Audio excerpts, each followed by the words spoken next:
ऐसे और वीडियोस के लिए मेरे चैनल को सब्सक्राइब करें। 3, 2, 1 start. Sir, I rise to support the bill brought forward by the Honorable Deputy Minister in the Ministry of Finance. Banking is a service of vital importance to industry, commerce, and agriculture. It is concerned with the creation of credit, money, and its distribution between various users such as industry and agriculture, or between institution and individual. In fact, the smooth working of a modern economy depend on the proper regulation of credit with which the banks are concerned. The question, therefore, of recruitment of the personnel of banking institution assumes great importance. The Banking Commission has recommended the establishment of such a commission in its report in 1972. In fact, government have been rather late in bringing forward this very important and necessary piece of legislation. Before nationalization, some of the big commercial bank has made some arrangements of their own for recruitment of their staff. The Institute of Bank Management and the Reserve Bank of India, through the Bankers Training College, run some short-term and long-term courses for recruitment and training of bank staff. But these arrangements are not adequate even to meet the requirement for recruitment of high cadres. The largest proportion of bank staff consists of clerks and cashiers. The recruitment policies followed by most of the Indian banks before nationalization were not based on either scientific lines. In several cases, even minimum qualification were not insisted upon. The Banking Commission has reported that in many cases, people who had not been passed matriculation examination were recruited as clerks. There was no proper evaluation of the aptitude or capacity, and very often caste and relationship determined the choice of candidates. Lack of training facilities, however, aggravated the problem, and bank found themselves with staff which had neither aptitude nor ability to carry out the jobs assigned to them. The bill, therefore, is welcome. It seeks to provide for proper method of selection for recruitment. It provides for the establishment of a body corporate to be called the Banking Service Commission. It shall be the duty of the Commission to hold competitive examination to recruit people for clerk and allied cadres, junior officers cadre, and such the officer cadre as the central government may by notification specify.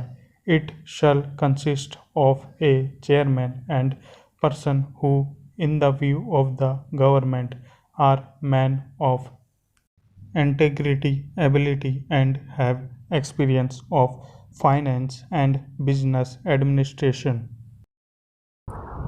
The bill rightly attaches great importance to selection of people for the clerical cadre because the clerical staff constitute the largest proportion of the total manpower, and it is they who give the banking service to the people. Rapid expansion of banking ensure further that many of them will soon get promotion to the officers cadre. It has been estimated that every clerk can hope to reach the officers cadre in 10 or 12 years' time. Every clerk is therefore a potential officer, but To be effective, recruitment should attempt to attract appropriate skills and attitude, and search for suitable talent should not be restricted to the first point of entry in the bank at the clerical level.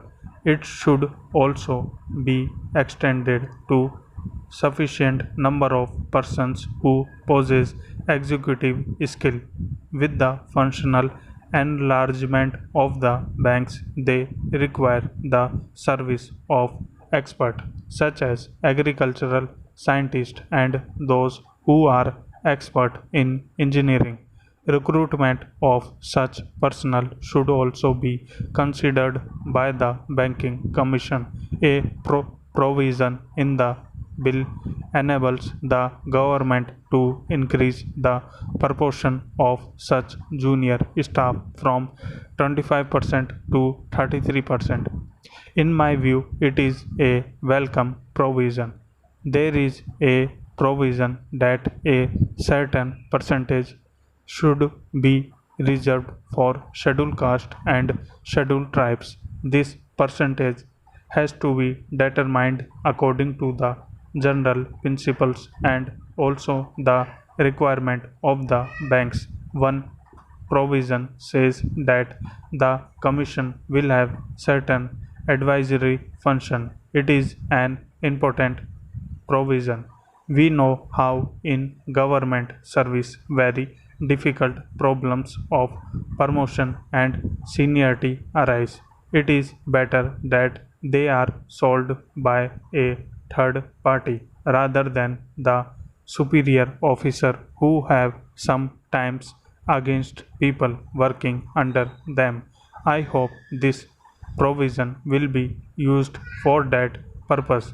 I will not take any more time of the House by delighting on the details of the bill. I hope the honorable members will accept the basic idea behind the bill, the establishment of a commission on the lines envisaged will impart objectivity and impartiality in the recruitment process of the banks by prescribing uniform qualification and eligibility standard applicable in all public sector bank, and thereby help to tap the right type of persons for the banking industry. MP, finally, there is a last clause which says that the government may extend the provision of this bill to other banks. If the Banking Service Commission could cover the recruitment of other commercial bank also, so much the better. We will have uniform standard for recruitment of person in all the banks. With these words, I support the bill.